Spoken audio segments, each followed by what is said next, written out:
Well,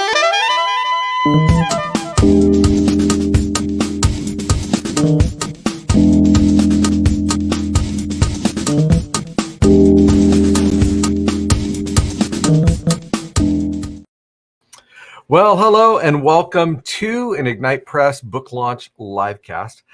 Today, I have the joy and the honor of bringing to you Kevin Stakelum, who is an expert at winning the war on talent.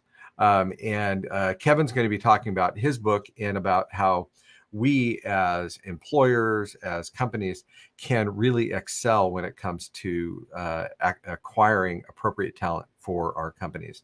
Before I do that, though, I'll tell you a little bit about Ignite Press. We're a hybrid publishing company, and we specialize in bringing to the world your message. If you are a speaker, author, coach, consultant, medical, or business professional, and you have a book or an idea for a book that you want to bring to market to help facilitate your brand and to bring you the credibility and authority that comes with authorship, then let's talk. You can go to our website anytime at ignitepress.us, where you can schedule a complimentary book consultation.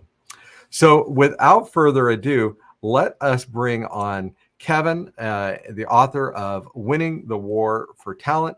And Kevin, how are you doing today? This is a big day. It's a very big day. I'm super excited. I'm doing great. And just trying to soak it all in and enjoy it while it lasts. I mean, it's a culmination of a long time of vision, a long period of vision, and a long time of writing and editing and getting this book where I want it to be.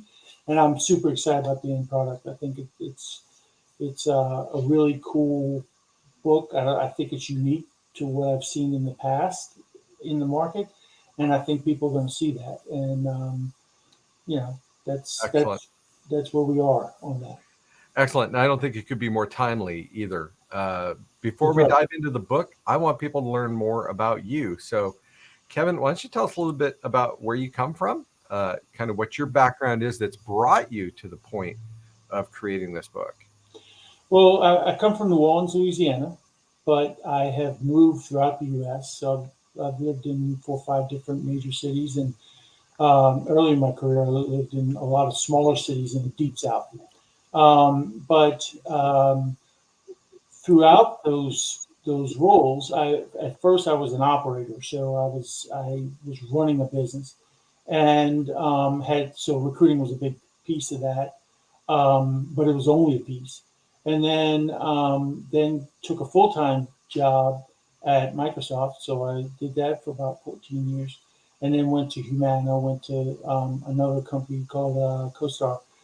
So I've been around in the talent acquisition space, the HR space, HR leadership space for a while. And so I think that those experiences are what will come through in the book. It's not just about recruiting. It's about, there is some career development, there's some talent management pieces, and it's a culmination of those experiences that are reflected there. All right. So what inspired you to write Winning the War on the Talent? Like, what was the point at which you went, goodness, I need to put this in a book?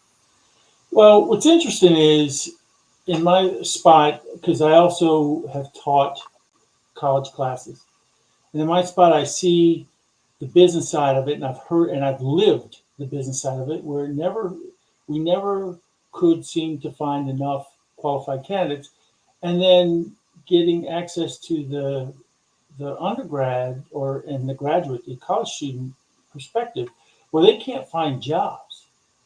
And I kept having these conversations in my classes, and they really didn't have a clue. They didn't really understand how to effectively find a job, but they were all very confused over the fact that they hear about this shortage of talent, and yet none of them were being contacted back. They were applying, and they were talking about a black hole. You know, you go in and apply and not hear anything. So what I wanted to do is I wanted to present to business leaders, specifically business leaders, a different way of thinking of things. I felt like A lot of times when you talk to anyone in recruiting, it is treated as an administrative function. Find me, I've got an opening, find a candidate, do it quickly, keep your costs down, right? But sometimes that cost doesn't match demand. So if the demand goes up, the cost may not. Or there's different variations of those themes that were driving me to say, you know what, I've got some ideas in this and I've done this and tried this in some of my companies and the companies that I've worked for, and I wanted to share it. I think that right now, with the talent shortage we have now, the talent shortage that's coming, and with this pressure on finances, I just feel like writing a book that was business focused from a leader's perspective would be very valuable to the leaders, would also be very valuable to HR and talent acquisition, because some of the principles in the book are things that may not necessarily be universally accepted at first. And seeing it in a book kind of helps to break that barrier and at least cause a discussion of, okay, maybe we can't do exactly what's in the book, but how do we do it to meet our needs? And that's what I think the book is about, and that's kind of what got me wanting to put that in writing to capture it. Yeah, it's interesting that you talked about that dilemma or that contrast between companies complaining they don't have enough qualified talent and people coming out of school saying, hey, I'm not even getting a second look or the first look. And I think that's got to be accentuated by the electronic job application process.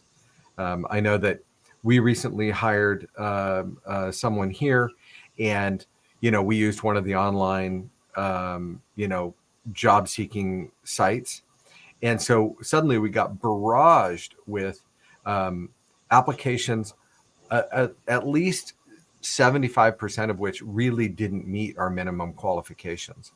And so we found ourselves doing what we used to do, right? Sort through a bunch of applications from people that were like, no, no, no, no. But we had so many that we didn't have the time to respond to every one of them That's right. in the way we'd like to. So it is an interesting dilemma. What do you think's at the core of it? Do you have an idea what's at the core of this separation between the talent needs of the employer and the job seeker out there? Well, there's a number of things. One is there's inconsistent requirement or misunderstanding of requirement from the person doing the hiring. A lot of times you have new managers or managers who've been doing this for a really long time, and they really haven't changed their thought process. So sometimes it is absolutely on the hiring manager, not at the leader, not the vice president or president level, but down when you start to talk about the person actually doing the hiring. There's oftentimes some old fashioned disconnects that occur. But also, a lot of companies, what they thought of, and I was part of this, 5 to 10 years ago, the idea was if I want better candidates, I make it easier for them to apply. I'll get more candidates, and of course, they'll be better. The problem is if you don't match that with other pieces, um, all you get is you get more candidates. But that doesn't mean they're better qualified, and it doesn't mean that if you haven't increased your process or changed your process to deal with a higher volume, all you're doing is not considering more people, right? And you may be missing some who are good for either that role, but not in obvious ways, or they're good for other parts of your company, but because you're so inundated, you really can't make a qualitative assessment of the talent that applies. And so I think that's what it is. And part of what we go into is, okay, so how do you start to automate the rest of the process, right? How do you make it so that without creating an automated process where machines make decisions, how do you make it set up? How do you set it up so that the machines gather the data for people to make better decisions, and therefore, you know that at least the decision-making process is consistent and repeatable and gives everyone a better chance of being viewed. And that's what we're trying to accomplish.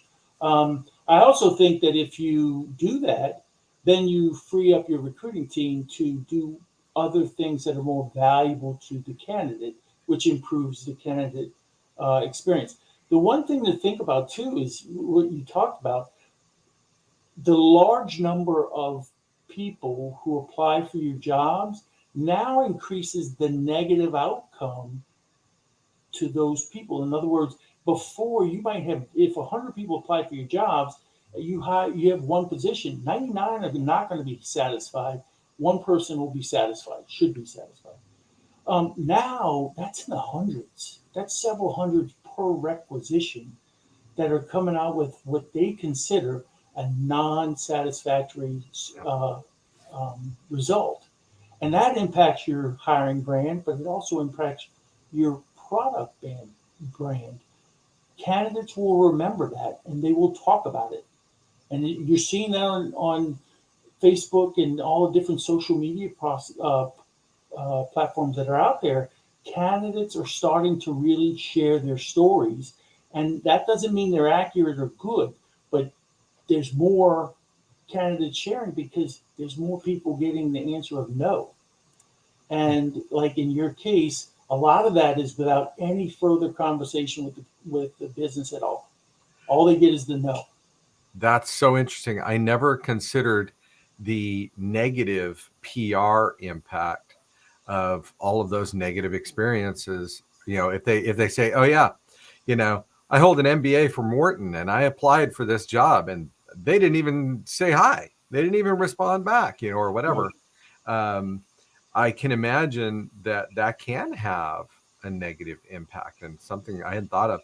I tried to at least go through the ones that jump through some of our hoops and say, "Hey, look, I know you often never hear back anything, but and I hate to give you bad news, but we selected somebody else for the position, but I wanted to give you a reply because I know so often you don't even get a reply." And people really appreciated that. That's right.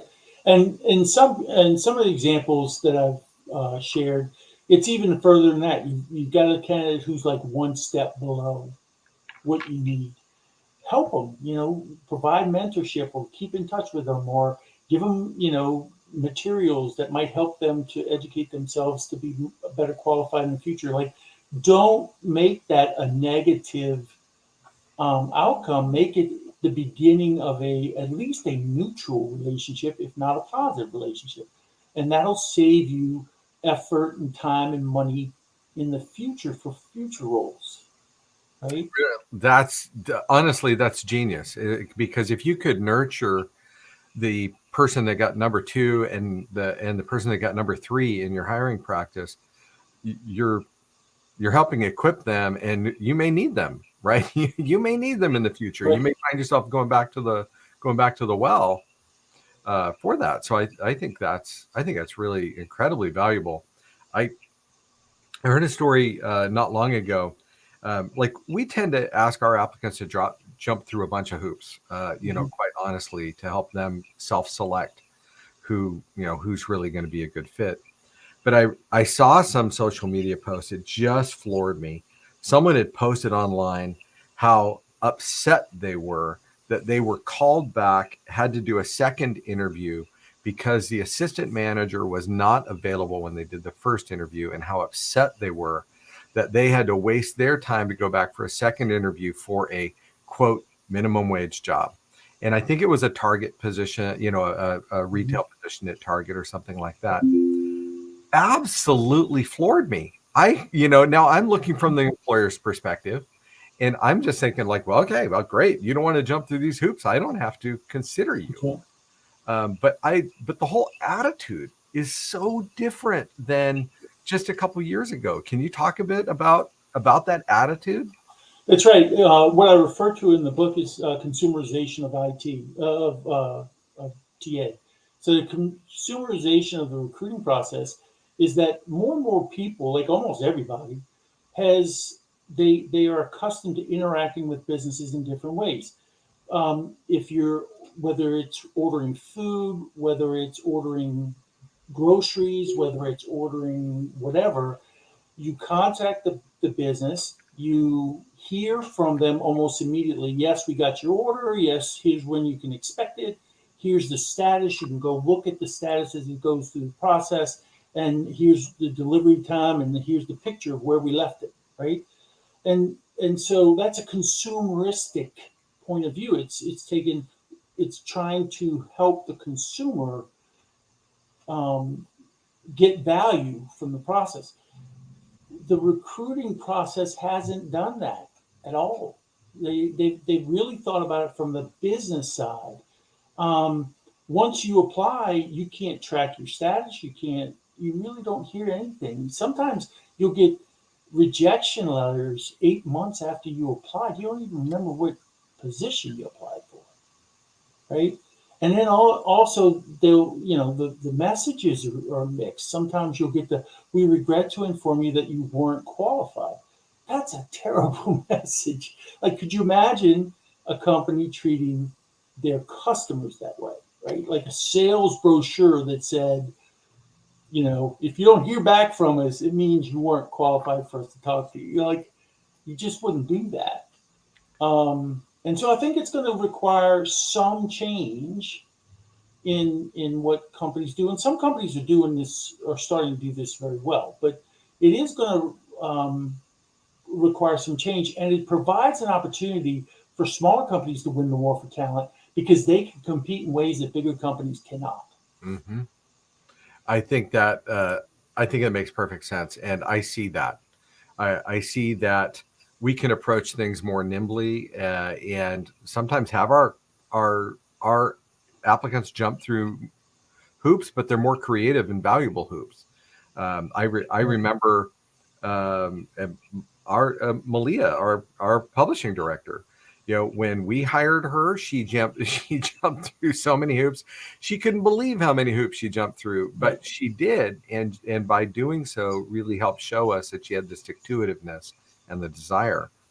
I also think about the whole online application process that now, like you talk about Indeed, for example, now applicants can apply for jobs without even applying for the jobs. Yeah. Right? The employer comes in, they see a certain number of people. Indeed puts a bunch of things in front of them that they can go, oh, I want to interview that person. Oh, I want to interview that person, or I want that person to apply. And so, and then there are those that just apply for a job apparently by just going click, right? Mm-hmm. Because our application said, I want to see your resume. I want to see your cover letter. I want you to call a phone number and answer some screening questions, those types of things. But a number of applicants could apply without doing any of those things. All they had to do was click. And so it's like, you don't even know if they're serious about your job. I mean, we have to assume they're not about their application because they didn't jump through any of the hoops. Well, and that's common.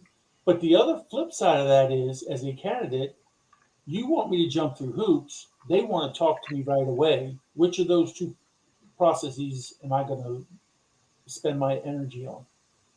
Right? Yeah. Especially if I'm already employed and I don't have a lot of time.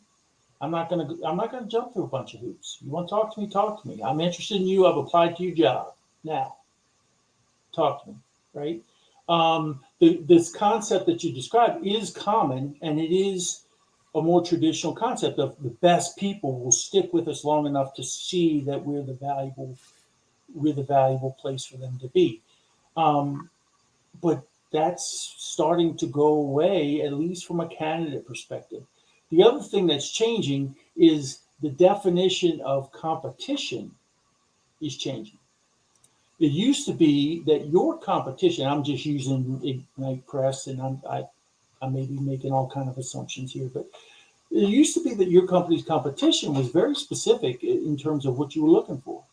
But now, if the way things are going, you're competing for talent in all different types of things, whether it be the growth of franchise opportunities, whether it be some of the delivery companies or IT companies. They're all trying to convince people to start moving into their field because of the shortage of labor. And so you're no longer just competing with the same people you used to compete for. And some positions are specialized enough there's going to be a difference, right? But for some people, a candidate for one job over here is going to be receiving competition for that same candidate to become a teacher or to become something that's totally different in a different field. And that wasn't as prevalent, 10, 15 years ago. It wasn't even as prevalent as 5 years ago, especially when you start talking about the more entry level jobs. Um, McDonald's workers, McDonald's is competing against UPS or any manufacturing company for the same talent in a way that's different than it used to be. But the process really hasn't changed much. Yeah, I wonder. We continue to see a rise in wages, and especially here in California, where they're mandating some pretty substantial minimum wages. There's something was put out yesterday demanding, like, if passed, would require all workers in the medical system to get $25 minimum wage, and that includes custodial workers, housekeepers, food service, positions that might have otherwise had a very different minimum wage. And I look at that and go, my goodness, now I'm competing, like you're talking about who you're competing with. Now I am competing with these artificially inflated minimum wages that are being paid to people that have nowhere near the talent of what I need, but Mm-hmm. yet that's going to impact Right. us potentially substantially. It's like pretty it's an interesting time. There is no doubt. What, Kevin, your book, Winning the War for Talent, Mm-hmm. Talent Acquisition Strategies for Today's Business Leaders. In fact, let me put this slide back up. I just want to remind people that they can get the book today for 99 cents, actually, on Amazon. They can grab the Kindle version for 99 cents. The paperback is at its retail price there, and you can get that too. But the launch special for 99 cents is available for you now. So if you would, tell us what do employers do? How can they approach this so that they can win the war on talent and bring in the right people for their organization? What are some of the steps that they can take? Well, for me, it's about looking at your process and approaching it from a consumer perspective, right? And that's going to look different depending on what type of roles you're going to hire, and it's going to look different within the company. So your approach may be very different for high volume positions and low specialty positions than it is for very special positions. Um, but having comfort in the fact that those are different, but that they share common principles, so that you're not hiring it for different using different criteria for different types of positions. There's some core in common that you must have to work at our company. Then there's what we need for our position, for our individual positions. Being very clear with that up front, being transparent. I'm a big fan of transparency of salary, right? Is telling people ranges of what you pay. That way, someone who agrees to your range, who applies, you don't have to wonder if they're going to be happy 5 years from now, whatever. All the different justifications or roadblocks around, yeah, but is this person going to want to work at the wages we pay? That goes away. They know how much it is. No. And if they're not interested in working for that, they're not going to apply, which then helps you in your volume of candidates that you were describing before, right? That there's some that will opt out, and that's okay. The other thing is really using data driven analysis of okay, here's what we're doing, here's what it's yielding. Is it yielding what we're trying to do? And once you can start to do that, then you can start to say, what is it that we have to do to meet the business objectives as an active participant, not as a receiver of information, but as an active participant of, hey, I can add value to the business goals and the business financials by saving money in my processes and being more responsive to what the priorities of the business are, because I have reduced the overhead overall, but also reduced the overhead of process in some of the less strategic roles, because all those roles take away from your main activities. So that, in a very short answer, I mean, it's a long answer, but like I could go on for hours on that topic. But Well, and that's why people need to get the book, right? that's right. That's right. Obviously, for that. Yeah, it is interesting because you think about it. Payroll is typically a company's number one expense, and Yes. acquiring appropriate labor is key to keeping that cost down, right? That's right. If you're constantly having to rehire, retrain, not to mention deal with the fallout of legal actions and liabilities and all those fun things, Right. and then obviously that goes straight to the bottom line in a super big way. That's right. Well, one of the other things we talk about is pre-hiring. The companies don't think, they think about it. You know, it's interesting. A lot of companies think about it as filling a position. They don't think about, hey, this position is a revenue generation position. If I find three great candidates for that job, let's go ahead and hire them, right? And that way, I'm getting ahead of future demand, so that I'm, by the time the demand is, either I can use those extra headcount to go generate additional demand, or when the project comes, I've got trained people ready to step in when day one. And I may not be able to do that with 100% of my headcount, but if I can do that for 20% or 50% of what I expect, it also helps to cover future attrition that you can't plan for. Right. Now, again, in some cases, you can't do that. You can't hire two CFOs. You can't hire some of the specialized leadership roles. You can't do that. But for some of the positions, you absolutely can. And if it's revenue generating, you should start to look at some of that. And by doing that, you're freeing up, you're improving your ability to then spend more time on the more strategic ones that are senior level, because you're taking care of the ones that require more time. You're taking care of that up front. So that's kind of, Yeah, I'd love to comment on that. You think about, as a business will look forward and make investments in infrastructure. They'll say, like, let me build out that building, that the building with more space than I need, because I'll grow into it. They'll say, oh, you know what, let's go ahead and buy that other equipment or invest in that software that we can grow into. right. But they very often are hesitant to invest in personnel before they need them. In fact, usually, right, they're investing in the personnel after they need them. So why not front load that if you can afford to, and you can see the projection, see where things are going to go? That's right. Makes absolutely perfect sense.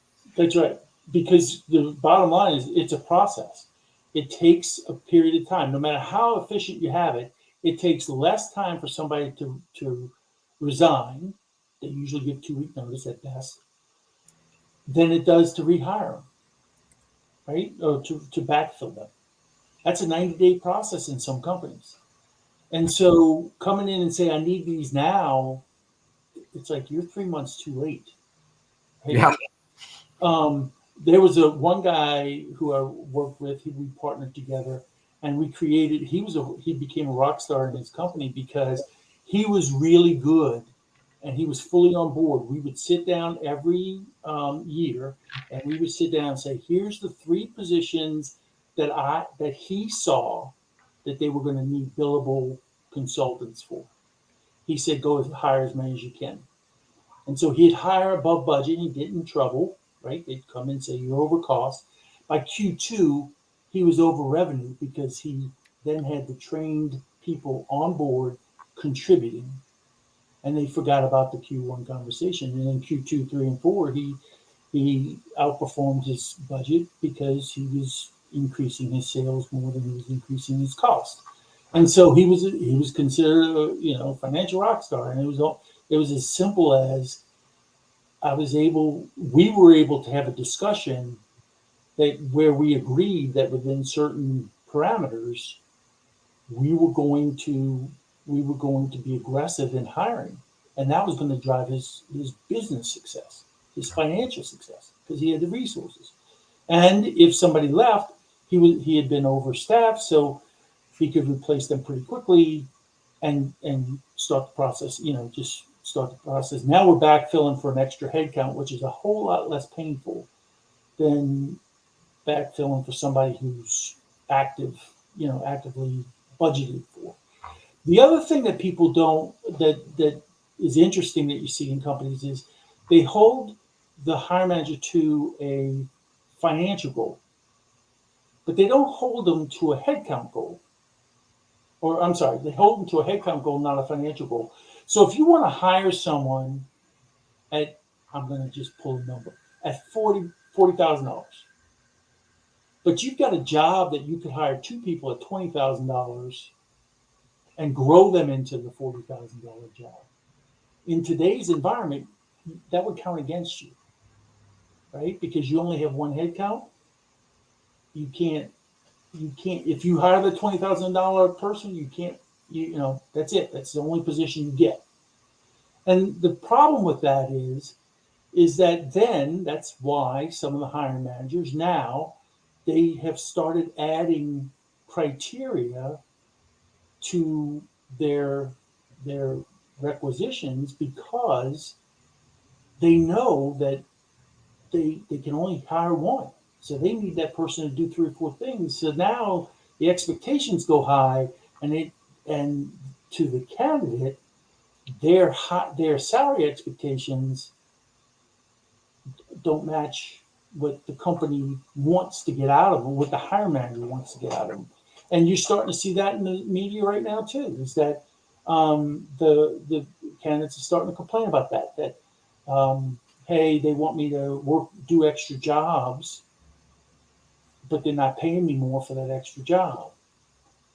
But they're putting more work on top of on me. Well, that's what's happening. Is that the hiring manager, instead of being able to say, I want two people for the price of one, and I'm going to give them the administrative, more administrative or more high volume stuff, less value stuff. I'm going to give my experienced people the more valuable stuff. They're going to then be more satisfied with what they have to do, and they're going to be more successful. And these junior people will be more successful. And I'll be spend the same amount of money, but I'll have I'll have a growth plan in place where I can grow my team. I think that's going to become more part of the conversation than it has in the past. But it's an interesting contradiction in between operations and the financial performance, and that's one of the things that I think companies really just don't think that much about. Really don't get. They can't think about everything, right? So it's hard, right? Now, by the way, as an employer, I could have this conversation with you all day long, but we do try to keep these lines. We are coming to an end on our time here on the livecast. Kevin, is there any other piece of information that you would like to get out there to share before I tell people where to buy your book again? Yes. So when you look at the cover of the book, this is the piece of information I want to share. Of all the things, one of the questions you had asked me before in preparation for the call was, what stood out as a learning area. What stood out for me not only was the learning of writing a book, but this graphic. Okay, the graphic. A lot of the people who submitted ideas for the book had a graphic of a chair, because people think about that. Go fill this chair. This graphic really stood out for me after I'd written the book, and it really started to solidify this idea pictorially. It started to represent what I was trying to say in the book, which is you're attracting people, and those people are going to bring different skills, and not just one of them is necessarily going to be in the bullseye. You're going to attract a group. So then the question becomes, how do you maximize the group that you've attracted? Right? How do you maximize that? How do you get as many of those people on board as you can based on their skill sets and the talents they bring to the team versus this pie in the sky wish of, I wish this person had everything and would work for less, and and I'm just going to solve for that right now. And it's an interesting dilemma you bring up, because if you're hiring for that one person, then that person often has to have more superpowers, multiple superpowers, and sometimes those aren't compatible or don't come in the same person. And so then you have them doing things outside of their areas of giftedness, which induces more stress, probably gives poor results, and doesn't speak to a really long-term relationship going on with that particular. In fact, it speaks to a very short-term relationship. I mean, it specifically speaks to a short-term relationship. Yeah. So I tell you, I get it. I understand it. Well, Kevin, I'll tell you, thank you. It's been a joy to work with you in bringing your book to completion and to market. We're excited about your launch today. I'll remind people that they can pick up the book right now on Amazon for 99 cents. They can get the Kindle version of the book. The paperback book version is also available there. And I'll tell you that this book is for small business and medium business and large business. It doesn't require that you have a huge talent acquisition department. I happen to be the talent acquisition department in my company, and I find it very, very useful. And so encourage you to go take a look at that. Okay. So Kevin, thank you again for having us on. I'll tell you, it's been fun. And if people want to reach you and or your business, what's the best way for them to do that? Kevin@Stakelum.com. Kevin@Stakelum.com. And you're the only Stakelum I've found out there. So I'm sure I know there are more of you, but pretty easy to find. It's a name that's very specific to our family. So if you found another Stakelum, they're probably related. Love it. Yeah. Kevin, thank you again for joining us. Thank you. Appreciate it. Thanks, everybody. Our pleasure. Well, so there you go. I'm glad you got to meet Kevin and learn about his book, Winning the War for Talent. I think you'll find it very useful. And if you would like to have a conversation with us about bringing your book to market, if you think your business or brand could benefit from you having the authority, the credibility, the expert status that comes with authorship, if you've got a message that you'd like to get out to the world, please reach out to us. You can just find us at ignitepress.us, ignitepress.us, where you can schedule a complimentary consultation there. Thank you again for joining us today.